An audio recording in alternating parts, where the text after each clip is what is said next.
اللہ الرحمن الرحیم۔ اخلاق احمد قادری آپ کی خدمت میں حاضر ہے۔ ہمارا آج کا عنوان ہے سید مقبول محی الدین گیلانی، باب کشف و کرامات۔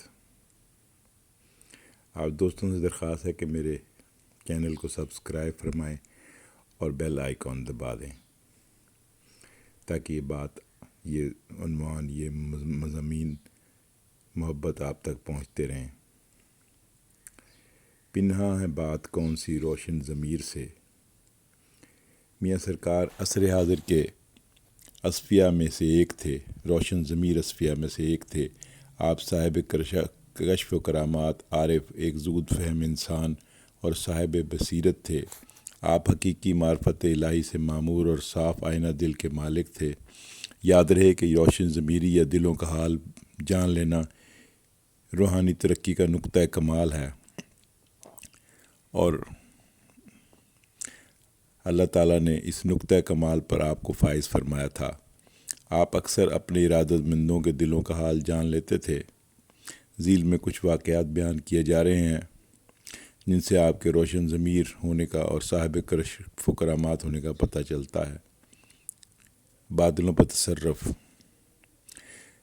ارادت مندوں کے دلوں میں عشق الہی اور حب رسول کی سچی تڑپ پیدا کرنے کے لیے اکثر دربار عالیہ قادریہ میں مجالس اور محافل منعقد ہوتی تھیں۔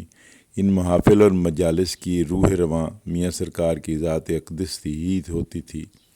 اکثر قبلہ سرکار حضرت سیدنا علی احمد کے عرس مبارک کے موقع پر بھی مجالس منعقد کی جاتی تھیں۔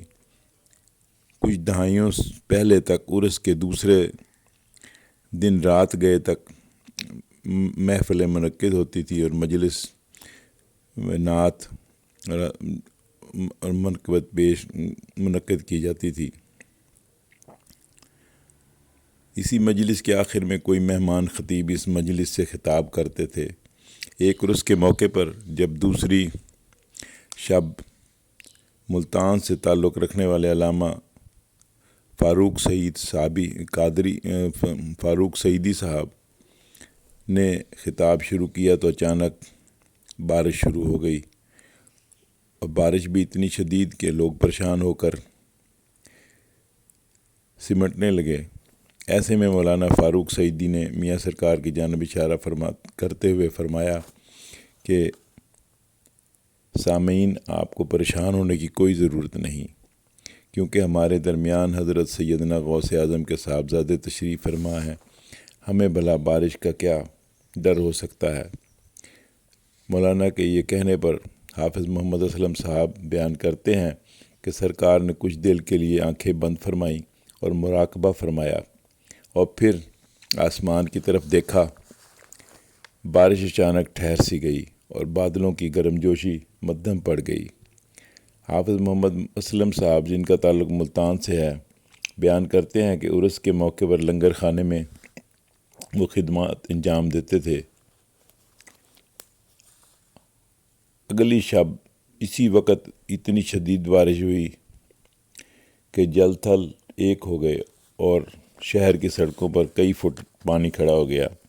اگلی صبح میاں سرکار صبح کی نشست میں تشریف فرما تھے کہ ایک مرید نے عرض کیا، حضور، مولانا نے تو ساری بات آپ پر ہی ڈال دی تھی۔ آپ یہ سن کر حسب معمول خاموش ہو گئے۔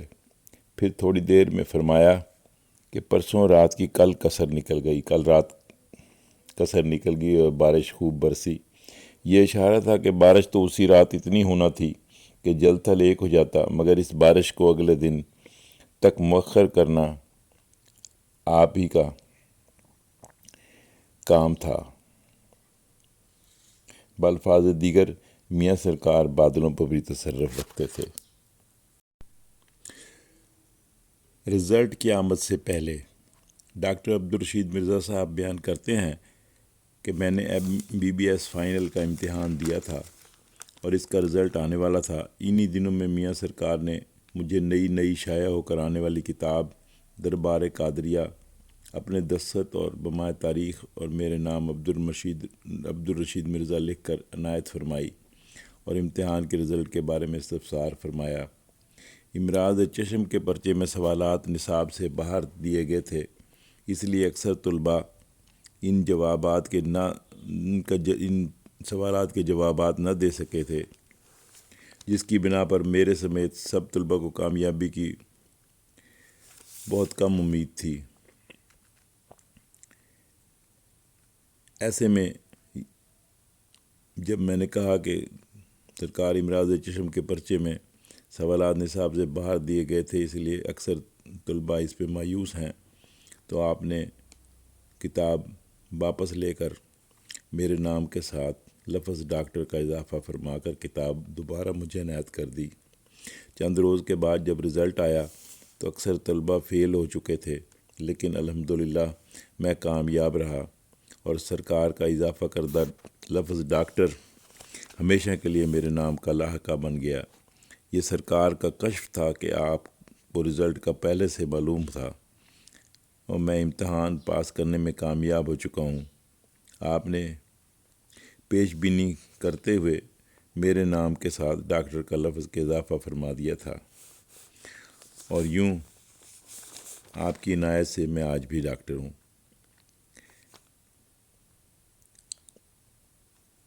30 سال کے بعد مرید کرنے کی مصلحت۔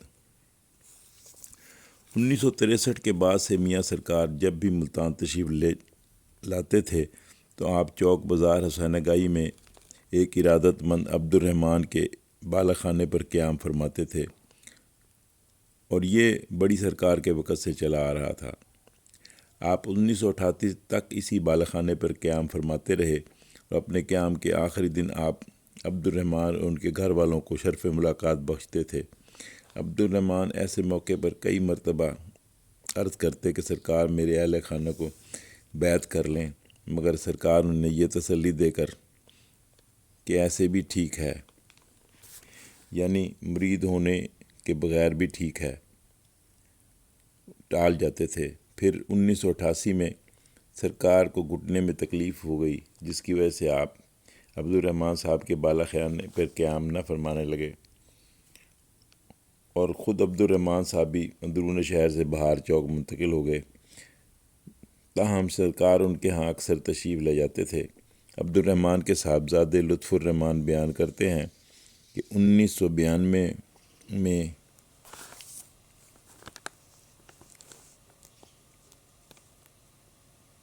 ان کے والد نے ایک بار پھر درخواست کی کہ سرکار میرے اہل خانہ کو مرید فرما لیں۔ اس مرتبہ کے بعد ان کی یہ درخواست قبول فرما لی اور فرمایا کہ سب اہل خانہ کو بلاؤ، اور سب کو مرید فرما لیا۔ لطف الرحمن صاحب بیان کرتے ہیں کہ 6 ماہ کے بعد ہمیں معلوم ہوا کہ اس مرتبہ سرکار نے یہ درخواست کس مصلحت کی بنا پر قبول فرمائی تھی، کہ آپ کو کشف سے یہ معلوم ہو گیا تھا کہ آئندہ ان کے اہل خانہ میں سے کئی افراد دنیا چھوڑ کر جانے والے ہیں۔ جیسے کہ عبد الرحمن صاحب بیان کرتے ہیں، مرید ہونے والوں میں ان کی ایک چچی صاحبہ اور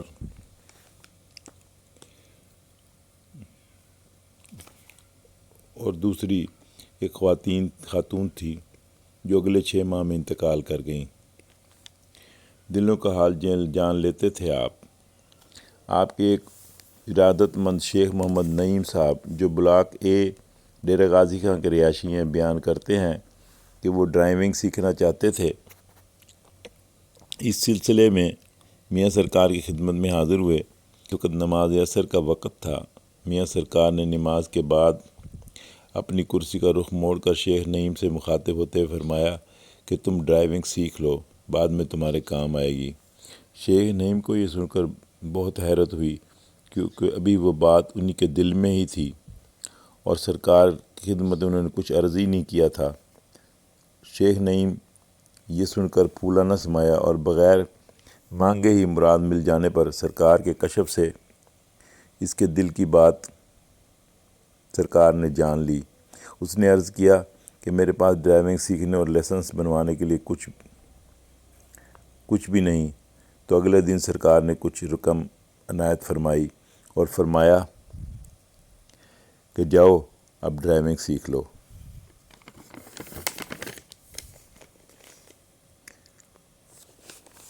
مؤذن کے فرائض انجام دینے والے میاں سرکار کے ارادت مند ملک محمد یامین بیان کرتے ہیں کہ میری بیٹی میاں بیوی میں گھریلو ناچاکی کے باعث میکے واپس آ گئی تھی۔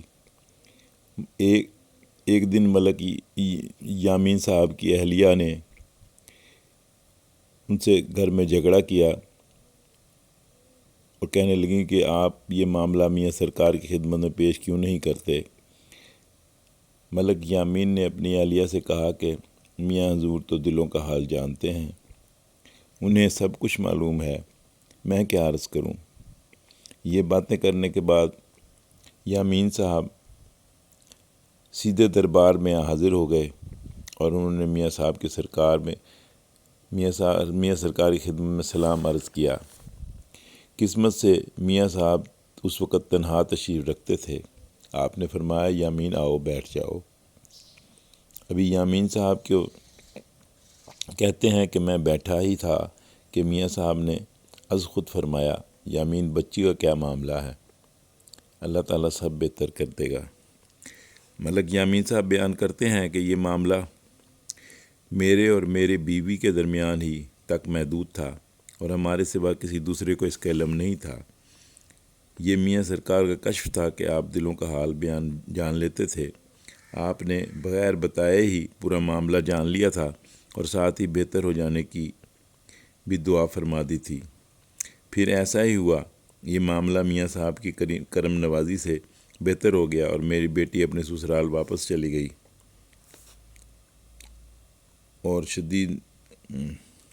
اور معاملہ خوشلوبی سے طے ہو گیا، شدید نقصان سے بچا لیا۔ میاں سرکار جب کبھی گوجرانوالا تشریف لے جاتے تھے تو مسز محمود کے ہاں قیام فرماتے تھے۔ ایک مرتبہ آپ تشریف لے گئے تو سارا دن آپ کی خدمت میں مریدین کی آمد کا سلسلہ جاری رہا۔ یوں آپ نے سارا دن مسز محمود کے ڈرائنگ روم میں گزارا۔ رات کے کھانے کے بعد میزبان خاتون آپ کے کمرے میں حاضر ہوئیں اور آپ کی صحبت باربرکت سے فیض یاب ہونے کے لیے بیٹھی ہی تھیں کہ آپ نے فرمایا جاؤ اندر جا کر اپنا انتظام دیکھ لو۔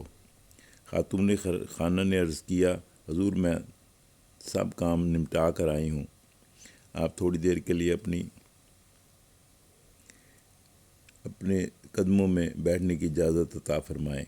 اس پر آپ نے پھر فرمایا کہ جاؤ اپنا انتظام جا کر اندر دیکھ لو۔ خاتون خانہ چونکہ عمر رسیدہ تھیں، اس لیے بار بار آنا جانا مشکل کام تھا، اس لیے اس نے دوبارہ عرض کی کہ میں اپنا تمام کام سرکار میں نمٹا کر آئی ہوں۔ اس مرتبہ سرکار نے کچھ خفگی کا اظہار فرمایا اور حکم دیا کہ جاؤ اپنا انتظام دیکھ لو۔ اس بار وہ حکم کی تعمیل میں اٹھیں اور اپنے کمرے کی دروازے پر پہنچیں تو ٹھٹک کر رہ گئیں۔ میاں سرکار سے ملنے کے لیے آنے والی خاتون میں سے کسی کے ساتھ ایک 15 سالہ ملازمہ بچی بھی تھی جو اندر جا کر سو گئی تھی۔ میاں صاحب کی خدمت میں حاضری کے بعد جب خواتین چلی گئیں تو وہ ملازمہ کو اپنے ساتھ لے جانا بھول گئیں۔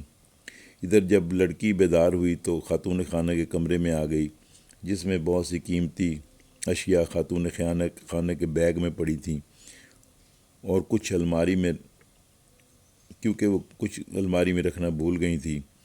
وہ لڑکی بیگ کو کھول کر چیزیں الٹنے پلٹنے لگی اور اس کی نیت ٹھیک نہیں تھی۔ عین اسی وقت میاں سرکار نے خاتون خانہ کو فرمایا کہ اندر جا کر اپنا انتظام دیکھ لو، تاہم پھر بھی وہ وقت پر ہی پہنچ گئیں اور لڑکی کو اپنے کمرے میں دیکھ لیا۔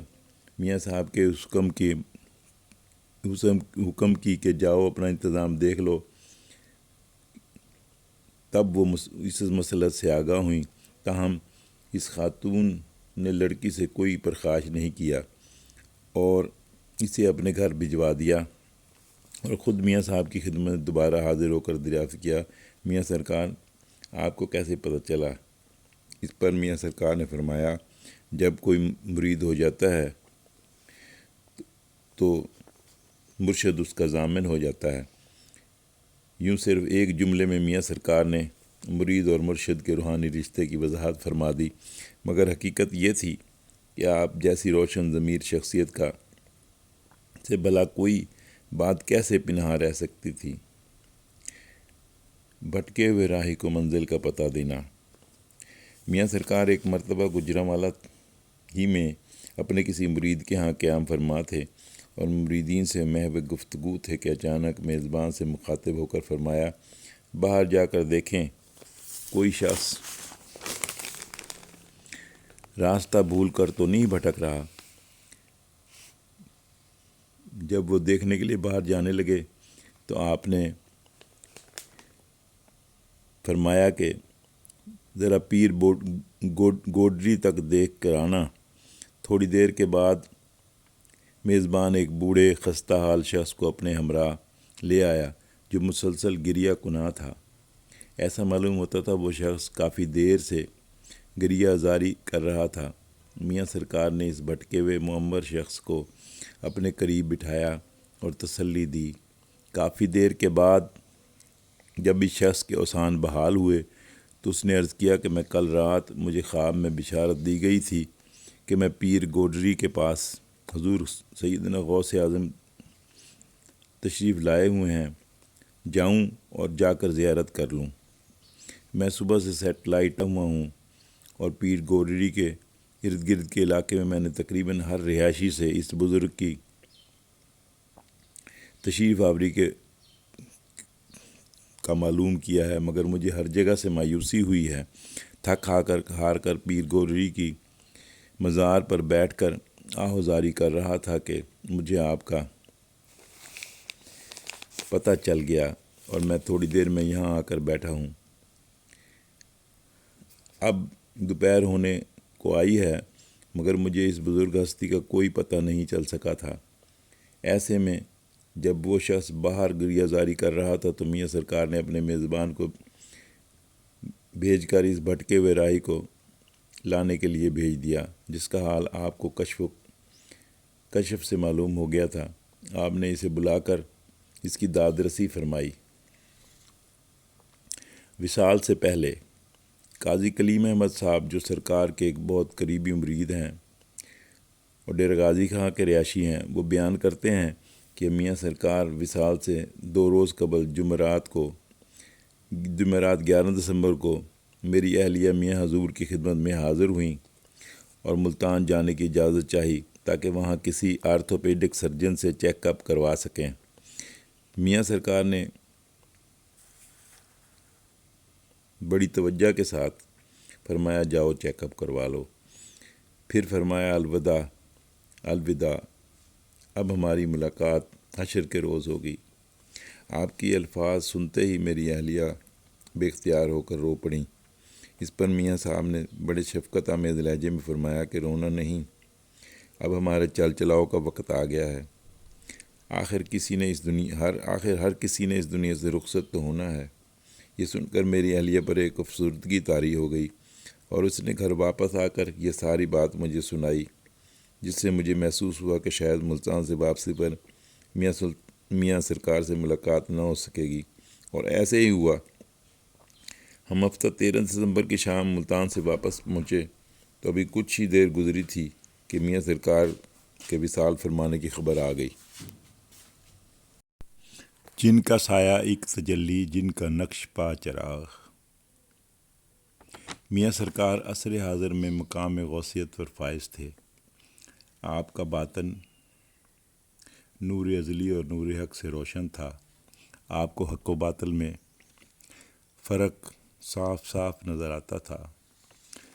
آپ علم و فضل کا مجمع البحرین تھے۔ تقویٰ، طہارت، خلوص، للہیت، عبادت اور ریاضت اور اتباع شریعت و سنت میں اپنی مثال آپ تھے۔ بچپن سے جوانی کی دہلیز پر قدم رکھنے تک اور جوانی سے مقام بزرگی پر فائز ہونے تک آپ کی کتاب حیات کا ورق اطاعت خداوندی اور عشق رسالت مآب صلی اللہ علیہ وسلم کے رنگ میں رنگا ہوا تھا۔ آپ کی زندگی ایک مومن کامل کی زندگی تھی۔ آپ کی عادات تو اخلاق نبوی کے آنادار تھے۔ زندگی کا ہر لمحہ دعوت و تبلیغ دین متین اور اتباع سنت نبوی میں بسر ہوتا تھا۔ خوف خداوندی، خشیت الہی جیسی